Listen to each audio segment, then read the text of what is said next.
Hey guys, and welcome back. We're going to do simple face recognition.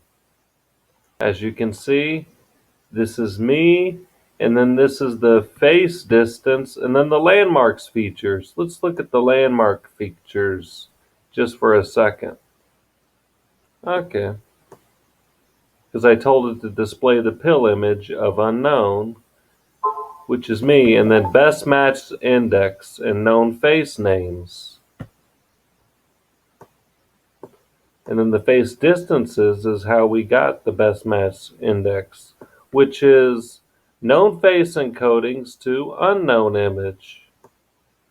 Which is, I'm also the unknown image, but. Okay, so we go back to known face names Marshall, Johnny Depp, and unknown.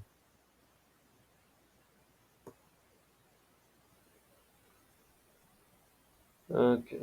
Now, if you guys want to do any of this, be sure to use the argmin function for face distances. And also, use Google Colab for this unless you have a Linux, because dlib does not work well with Windows. And so if you use Google Colab, TensorFlow and the virtual environment, all that's pre-installed, so you can easily do pip install face recognition. And be sure if you use Google Colab, CV2 IM show. Okay, guys. There you have it. Thank you.